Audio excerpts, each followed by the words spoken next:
From basketball courts to cycling routes, dating PBA player at ngayong konsehal ng Nampikuan. Si Jervy Cruz ay magdadala ng malaking cycling event sa kanyang bayan. Narito ang report ni Isabel Reyes. Mula sa hardcourt ngayon ay sa kalsada naman bumibida ang dating PBA forward na si Jervy Cruz na ngayon konsehal ng bayan ng Nampikuan, Nueva Ecija. Siya ay magdadala ng isang malaking cycling event sa kanilang maliit na bayan, ang Solid North Larga, Pilipinas sa darating na November 29 at 30. Para magiging piyesta po sa aming lugar sa bayan ng Nampikuan dahil ito po ang kauna-unahan na cycling event na magaganap sa aming bayan. Dito po mag-uumpisa at dito rin matatapos. Kaya napakasaya po ng aking mga kababayan. Naging inspirasyon ni Cruz ang tagumpay ng Larga Pilipinas sa mga naunang yugto nito sa Guimba at Palayan City nitong Agosto, kung saan umabot sa mahigit 11,000 siklista ang lumahok. Naalala ko po nung nag-uusap po kami ni Sir Snow Badwa tungkol po sa Larga Pilipinas.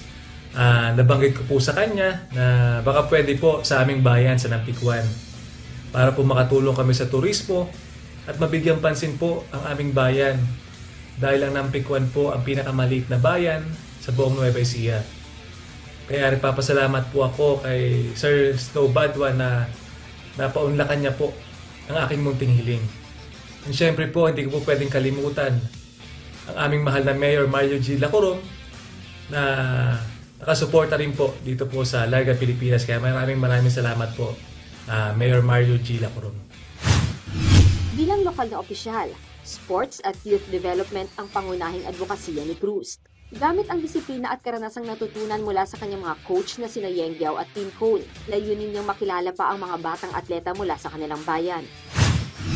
Ang nais ko po sa kanila ay makamit nila ang kanilang mga pangarap at huwag agad sumuko sa buhay para hindi masayang ang kanilang mga sakripisyo at paghihirap bilang atleta.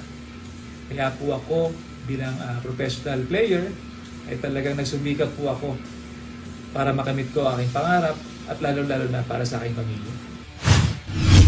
Ang Stage 1 ng Pro category ay isang 136-kilometer route mula Nampikuan patungong Tarlac at Pangasinan bago bumalik sa starting point. Habang ang Stage 2, isang matinding ruta papuntang Sitio Baag Highlands sa San Jose, Tarlac, ang magtatapos sa 2 araw na karera. Kasabay nito, gaganapin din ang People's Race para sa grassroots riders na may 13 kategorya kabilang ang men's at women's divisions, MTB, fixed gear, fat boys, at isang fun ride para sa mga hobbyist. Para sa mga gustong sumali, libre ang registration sa website na largapilipinas.com/larga-pilipinas-registration. Muling bibigyang buhay ni Cruz ang diwa ng sportsmanship sa kalsada mula sa kanyang bayan para sa buong Pilipinas. Isabel Reyes para sa Atletang Pilipino para sa Bagong Pilipinas.